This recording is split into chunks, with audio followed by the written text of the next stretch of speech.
Hello students, welcome back to my YouTube channel Jaideep Sir's Maths Mania. In today's video lecture, I will discuss with you Gala paper set solution paper 1 basic mathematics. तो चलिए start करते हैं section A. First question है हमारा true false, where we have given 22/7 is an irrational number. तो काफी बार students को क्या हो जाता है कि पाई इरेशनल नंबर है तो 22/7 भी इरेशनल आएगा, बट 22/7 है p बाई क्यू फॉर्म में, और कोई भी नंबर अगर p बाई क्यू फॉर्म में हो तो वो नंबर होता है रेशनल नंबर. तो given statement is false. Then second one, the sum of the zeros of the quadratic polynomial x² + 5x + 4 is greater than the product of its zero. तो सबसे पहले हम क्या करेंगे, सम ऑफ जीरो फाइंड करेंगे and then product of zero, and then we will compare both of it. तो sum of zero का equation है -b/a. तो -b/a के अकॉर्डिंग क्या आएगा, -5. ठीक है, क्योंकि यहां पे देखिए x² का कोएफिशिएंट होता है a, x का कोएफिशिएंट होता है b, तो यहां पे क्या है b 5 एंड c क्या है 4. तो अगर हम इक्वेशन में वैल्यू पुटअप करेंगे तो सम ऑफ जीरो मिलेगा -5 एंड प्रोडक्ट ऑफ जीरो मिलेगा 4. तो यहां पे क्लियरली दिख रहा है कि सम ऑफ जीरो की वैल्यू क्या है, प्रोडक्ट ऑफ जीरो से लेस देन. तो given statement is false. Then the first term of the AP 7, 13, 19, 25 is 4. तो given statement is also false, क्योंकि फर्स्ट टर्म क्या है हमारा 7 और यहां पे क्या दिया हुआ है 4. तो given statement is false. Now fourth one, sin² theta plus cos² theta is equal to 1. So given statement is true because it is the identity of chapter 8. Then question number 5, median is equal to 3 into mode minus 2 into mean. तो given statement is also false, क्योंकि ये wrong equation दिया हुआ है. सबसे पहले हमारे पास जो इक्वेशन है वो क्या है, z is equal to 3m minus 2x बार, और इसको अगर हम कन्वर्ट करें मोड मीडियन मीन में तो मोड इज इक्वल टू क्या होता है 3 into median minus 2 into mean. ये दोनों को इंटरचेंज किया हुआ है, तो given statement is false. Now tan 47 upon cot 43 is equal to 1. तो गिवन स्टेटमेंट इज ट्रू. सबसे पहले तो ट्रिग्नोमेट्री में काफी सारे स्टूडेंट्स को ये प्रॉब्लम होता है कि कब कौन सी आइडेंटिटी अप्लाई करनी है. तो यहाँ पे देखो 47 एंड 43, अगर इन दोनों का एडिशन करें तो हमें मिलता है 90. That means it is a complementary angle. ठीक है, तो जब भी दो एंगल का एडिशन 90 डिग्री हो तो हम एक्सरसाइज 8.3 वाला मेथड ही अप्लाई करेंगे. तो सबसे पहले क्या किया मैंने, tan 47 को एज इट इज रखा. नाउ 43 को कन्वर्ट किया, तो 43 को मैं लिख सकता हूं 90 माइनस 47, एंड 90 जब भी आ जाए तो कॉट का चेंज होके क्या हो जाएगा, trigonometry function tan, and tan 47 cut, so answer is 1. Now MCQs. Question number 7, the greatest 4 digit integer divisible by 97 is. कौन सा ऐसा 4 डिजिट का नंबर है जो 97 से डिविजिबल है. तो हमें पता है सबसे पहले क्या होता है, ग्रेटेस्ट नंबर ऑफ 4 डिजिट 9999. फिर मैंने क्या किया, 97 से डिवाइड किया, क्योंकि हमें 97 से डिविजिबल पूछा है. तो मुझे पता चला कि रिमाइंडर क्या बच रहा है 8. अगर 9999 में से मैं 8 को सबट्रैक्ट कर दूं तो आंसर क्या आएगा 9991. ठीक है, तो चार डिजिट का सबसे बड़ा नंबर कौन सा होगा जो 97 से डिविजिबल है, 9991. Got it students. Now question number 8, if x/2 is equal to 6/y is equal to 2 then x minus y is equal to blank. तो आपको पता है कि जब भी दोनों के इक्वल टू में ये डिजिट दिया हो तो हम 2x/2 को भी देंगे एंड 6/y को भी देंगे. तो x/2 is equal to 2, 6/y is equal to 2. Now 2 2 जा 4, ये 2 जाएगा मल्टीप्लीकेशन में, यहाँ पे y जाएगा मल्टीप्लीकेशन में, 2 आएगा डिनोमिनेटर में. So y is equal to 3, x is equal to 4, and दोनों का सब्ट्रैक्शन आएगा 1. So answer is 1. Then we have given the graph of equations 3x + 5y is equal to 15 and blank are parallel lines. तो सबसे पहले लिया हमने option A, B, C और D, 4 option दिए हैं. तो अभी देखो यहाँ पे 1 by 1 हम हर एक ऑप्शन के थ्रू जाएंगे. तो जो डी वाला ऑप्शन है 12x माइनस 20y वाला, इसको अगर मैं इस साइड लेके जाऊं तो 12x plus 20y is equal to 0. Now हमें पता है जब भी पैरेलल का पूछा हो, कोइंसिडेंट का पूछा हो, तो हम क्या करेंगे, a1 a2 b1 b2 c1 c2 find कर लेंगे. तो अगर हम यहाँ पे a1 a2 करें तो 3 4 12, 5 4 ज़ा 20 और यहाँ पे क्या हो जाएगा C1 is not equal to C2। तो जब भी A1 upon A2 is equal to B1 upon B2 is not equal to C1 upon C2 हो तो ये इक्वेशन का ग्राफ मिलता है पैरेलल लाइंस। तो यहाँ पे क्या आएगा option D. Now the value of the discriminant of the equation x square plus 5x plus 5 is equal to 0 is blank. तो सबसे पहले हमने क्या किया x square plus 5x plus 5 is equal to 0 पे से डिस्क्रिमिनेंट फाइंड कर दिया। तो d क्या मिला 5। तो यहाँ पे आंसर क्या आएगा 5 क्योंकि डिस्क्रिमिनेंट फाइंड करने का इक्वेशन है b square minus 4ac। Then question number 11 the distance of point p of xy from the origin. तो ओरिजिन के कोऑर्डिनेट्स क्या होते हैं स्टूडेंट 0 0। तो 0 0 से हमें xy का डिस्टेंस फाइंड करना है। तो OP इज इक्वल टू क्या होगा 0 माइनस एक्स का whole square plus 0 minus y का होल स्क्वायर। सो आंसर क्या आएगा OP is equal to square root के अंदर x square plus y square. Now question number 12 for a infinite AP with n terms its first term is a and the last term is l then the sum of all its term is given by। तो ये तो chapter 5 का equation ही है। Sn is equal to n by 2 a plus l where a is first term and l is last term। Now question number 13 in the formula for mode z is equal to l plus f1 minus f0 upon 2f1 minus f0 minus f2 multiply h where f1 denotes। तो f1 क्या denote करता है ये equation में। तो f1 होता है frequency of model class, ठीक है ना। और आपको ये पता है कि f0 क्या होता है प्रीसीडिंग फ्रीक्वेंसी एंड f2 होता है सक्सीडिंग फ्रीक्वेंसी। तो f1 क्या होगा students frequency of model class. Now question number 14 the probability of the month of January having 5 Sundays. तो मैंने आपको बोला हुआ है इसके पहले भी काफी पेपर सेट्स में मैंने बताया हुआ है कि जो भी मंथ हो उसके टोटल डेज को हम डिवाइड करेंगे 7 से एंड जो भी रिमाइंडर आता है वो हमारा आंसर होगा 3 बाय टोटल डेज होते हैं 7। तो यहाँ पे रिमाइंडर आया 3 तो 3 upon 7। Now if p of e is equal to 1 minus 16 upon 31 then p of e bar is equal to.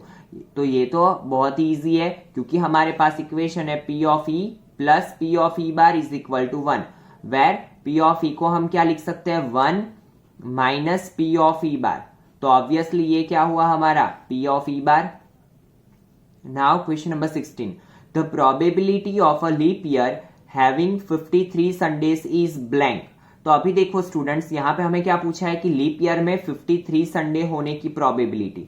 तो 53 संडेज कब आएंगे, यहाँ पे लीप ईयर की बात है तो लीप ईयर के टोटल डेज कितने होते हैं 366। ईयर की बात आए तो यहाँ पे हम 366 लिखेंगे क्योंकि लीप ईयर बोला हुआ है। लीप ईयर को मैंने 7 से डिवाइड किया, रिमाइंडर बचा 2 तो ऊपर आएगा 2 नीचे आएगा 7। Got it students. और ये इंपॉर्टेंट क्वेश्चन है, कोई एक क्वेश्चन तो आता ही है ऐसे मेथड का डेज वाला। Now question number 17 for the cubic polynomial p of x is equal to x cube minus 10x square plus 31x minus 30 the sum of product of the zero. The sum of product of zero होता है cubic polynomial में और उसे हम बोलते हैं alpha beta plus beta gamma plus gamma alpha. और इसका इक्वेशन होता है c by a where c is equal to 31 a is equal to 1 तो 31 upon 1 so answer is 31। Now question number 18 the nth term of an AP is given by 2n plus 1। nth term बताया हुआ है हमें 2n plus 1 then the sum of first n terms of the AP that means sum of first n term का मतलब होता है Sn we have to find तो Sn का इक्वेशन होगा n by 2 a plus an। Now n by 2 as it is a की जगह पे क्या आएगा a1 जो हमने फाइंड किया an के इक्वेशन पे से। तो a1 क्या मिला हमें 3 तो यहाँ पे a की जगह पे रख दो 3 plus 2n plus 1 that is our an और an को बोलते हैं हम लास्ट टर्म। तो 3 प्लस 1 क्या हुआ स्टूडेंट्स 4 दोनों में से 2 को कॉमन निकाला 2 2 cut n into n by 2 तो it is our final answer n into n by 2। Now the radii of two circles are 8 cm and 12 cm while the distance between their centers is 15 cm। तो देखो यहाँ पे अगर हम दोनों radius का addition करें तो 20 मिलता है, ठीक है। अगर सेंटर से डिस्टेंस ये रेडियस के एडिशन से कम हो, यहाँ पे क्या है 15 इज लेस देन 20 तो क्या होगा दोनों एक दूसरे को 2 पॉइंट पे इंटरसेक्ट करेंगे, ठीक है। अगर यहाँ पे 15 इज इक्वल टू 15 होता तो क्या होगा, दोनों एक पॉइंट पे इंटरसेक्ट करते। और अगर यहाँ पे डिस्टेंस ज्यादा होता, यहाँ पे 15 की जगह पे 25 दिया होता, ठीक है, तो 25 ग्रेटर देन 20 होता तो यहाँ पे क्या आता, एक भी पॉइंट पे इंटरसेक्ट नहीं करेंगे। ठीक है, तो ये बात याद रखनी है स्टूडेंट्स की जब भी जो हमें डिस्टेंस दिया है वो रेडियस के एडिशन से कम हो, ठीक है, तो दो पॉइंट पे इंटरसेक्ट करेंगे सर्कल्स। अगर रेडियस जितना है, सम ऑफ रेडियस जितना है डिस्टेंस, तो एक पॉइंट पे इंटरसेक्ट करेंगे। और अगर सम ऑफ रेडियस से ज्यादा है तो क्या होगा, एक भी पॉइंट पे इंटरसेक्ट नहीं करेंगे circles. Now the area of three faces of a cuboid which meet at one of the three vertices are x, y and z। ये जो हमें दिया हुआ है वो क्या है, एरिया ऑफ थ्री फेसेस। ठीक है, दैट मीन्स अभी आपको पता है कि क्यूबॉइड होता है वो क्या होता है, रेक्टेंगल का 3 डायमेंशन। तो अगर हम कोई एक वर्टाइसिस की बात करें तो यहाँ पे ये हुई हमारी लेंथ, ये हुई ब्रेथ और ये हुई विड्थ। ठीक है, तो अगर यहाँ पे मैं बात करूं तो x इज इक्वल टू होगा length into breadth, y is equal to होगा ब्रेथ इंटू हाइट, क्योंकि ये पॉइंट पे लेंथ इंटू ब्रेथ, यहाँ पे होगा breadth into height, and z is equal to दिया है l into h. Got it. Now तीनों इक्वेशंस को अगर हम मल्टीप्लाई करें तो x into y into z, LHS का मल्टीप्लीकेशन एंड RHS का मल्टीप्लीकेशन, तो l into l square, b into b square, h into h square. Now अगर मैं इसे देखूं तो it is the equation of volume of cuboid, v is equal to LBH, तो मैं इसे लिख सकता हूं v स्क्वायर। और अगर दोनों साइड में स्क्वायर रूट लू तो स्क्वायर रूट कट, तो v इज इक्वल टू क्या मिलेगा, वॉल्यूम ऑफ क्यूबॉइड क्या मिलेगा, रूट XYZ। ठीक है, ये भी एक अच्छा क्वेश्चन था, तो अच्छे से ध्यान देना। Now it is also important question, question number 21। If the radius of a circle is increased by 30%, यहाँ पे परसेंटेज में दिया हुआ है, by what percent will it's area increase. तो क्वेश्चन में हमें बोला हुआ है कि अगर रेडियस में हम 30% इंक्रीज करते हैं, कोई भी एक सर्कल की रेडियस में 30% ऐड करते हैं तो उसके एरिया में क्या फर्क आएगा। तो ऑब्वियसली अगर रेडियस ऐड करेंगे तो एरिया भी क्या होगा, इंक्रीज होगा, बट कितना। तो देखो सपोज रेडियस ऑफ सर्कल हमने मान ली r, नाम ये r में कितना इंक्रीमेंट हो रहा है, 30%। तो अभी देखो न्यू जो रेडियस मिलेगी वो r तो है ही, r में कितना बढ़ा, 30% ऑफ r। और आपको पता है कि जब भी परसेंटेज हटाना हो तो हमें क्या करना पड़ेगा, डिवाइड बाय 100। तो 0 कट, तो इसे मैं लिखूंगा 0.3r, r प्लस 0.3r, तो ये मेरा हो जाएगा 1.3r। न्यू रेडियस क्या हो जाएगी students, 1.3r। Now area of original circle है हमारा पाई आर स्क्वायर, और एरिया ऑफ न्यू सर्कल, क्योंकि अगर हमें डिफरेंस पता करना हो कितना बड़ा तो दोनों एरियाज हमारे पास होने चाहिए। तो ओरिजिनल जो रेडियस है उसका एरिया बनेगा pi r square according to its equation. Now area of new circle क्या होगा, तो पाई, न्यू रेडियस क्या बनी हमारी 1.3r, और 1.3 का स्क्वायर क्या होगा 1.69r square.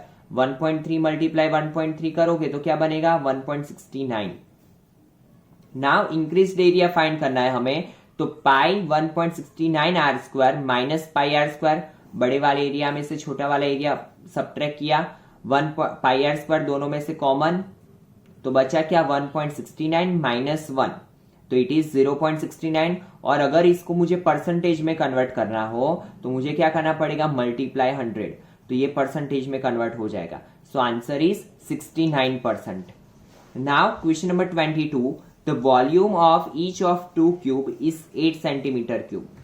Find the total surface area of the cuboid obtain by joining this cubes face to face. अगर हम दो क्यूब्स को ज्वाइन कर रहे हैं, ठीक है, दो क्यूब को अगर हम ज्वाइन करते हैं तो इससे क्यूबॉइड बना, और उसका हमें क्या फाइंड करना है, टोटल सरफेस एरिया। तो सबसे पहले अगर मैं दो क्यूब को ज्वाइन करूं तो ब्रेथ और हाइट में तो कुछ फर्क नहीं आएगा, बट लेंथ क्या हो जाएगी 2 + 2 4। Got it. तो अगर हम बात करें total surface area of cuboid की तो उसका इक्वेशन होता है 2 × LB + BH + HL, और इक्वेशन में अगर वैल्यू रखें हम लेंथ, ब्रेथ और हाइट की, लेंथ है 4 सेंटीमीटर, ब्रेथ है 2 सेंटीमीटर, हाइट है 2 सेंटीमीटर, तो आंसर क्या आएगा हमारा 40 centimetre square after simplification. Now question number 23, state the number of zeros of the polynomial x is equal to p of y। Students यहाँ पे अच्छे से ध्यान देना, क्योंकि आपकी जो टेक्स्ट बुक में क्वेश्चंस दिए हैं वो p of x is equal to y वाले दिए, बट यहाँ पे हमें पूछा है x is equal to p of y।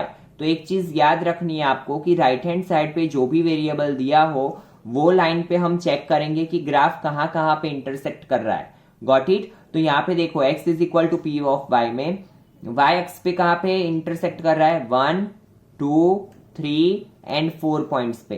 तो नंबर ऑफ जीरोस कितने आएंगे, 4। अगर यहाँ पे x is equal to p of y की जगह पे y is equal to p of x दिया होता तो हम क्या देखते, राइट हैंड साइड पे x एक्सिस है तो x एक्सिस पे ही चेक करते तो आता 1। बट यहाँ पे क्या दिया हुआ है, x is equal to p of y and y axis पे ग्राफ 4 प्लेसेस पे इंटरसेक्ट कर रहा है, तो नंबर ऑफ जीरोस क्या आएंगे, 4। Now last question, find the area of a square inscribed in a circle with radius 8 centimetre. तो हमें क्या बोला हुआ है कि सर्कल के अंदर स्क्वायर को इंस्क्राइब किया हुआ है। इंस्क्राइब दैट मीन्स सर्कल के अंदर स्क्वायर है और हमें क्या करना है, ये स्क्वायर का एरिया फाइंड करना है, बट स्क्वायर की साइड हमें नहीं पता है। तो और हमें पता है कि एरिया ऑफ स्क्वायर का इक्वेशन क्या होता है, साइड स्क्वायर। अगर साइड मिल जाए तो हमें क्या मिल जाएगा, area of square. Now see, हमें जो दिया है उस पे से हम ट्राई करते हैं कि क्या होगा। तो सर्कल की रेडियस पता है हमें क्या दिया हुआ है, 8 सेंटीमीटर। और अगर हम यहाँ पे स्क्वायर के डायगोनल्स को ज्वाइन करें तो वो क्या बन जाएगा, सर्कल का diameter, that is 8 + 8 16 centimetre. Now अगर मैं यहाँ पे क्या अप्लाई करूं, ये तो पाइथागोरस, क्योंकि हमें पता है कि स्क्वायर के सारे एंगल जो होते हैं राइट एंगल होते हैं। तो मैंने क्या किया, यहाँ पे पाइथागोरस अप्लाई किया। तो in triangle ADC according to Pythagoras theorem क्या होगा, AD square plus DC square is equal to AC square. तो 8 + 8 16 का square, AD is x square, DC is also x square plus x square 2x square. Now 256 divide by 2 is equal to x square. तो x square is equal to क्या होगा, 128। And हमें जो find करना है वो x स्क्वायर ही find करना है, क्योंकि हमने साइड क्या मानी है, x। तो क्या होगा, area of square is 128 centimetre square. So I hope so student आपको समझ में आया होगा। And still if you have any doubt then you can put a comment in comment section also. ठीक है, तो चलिए मिलते हैं नेक्स्ट वीडियो लेक्चर में पेपर 2 के सॉल्यूशन के साथ। ठीक है, चलिए मिलते हैं स्टूडेंट्स। Thank you students.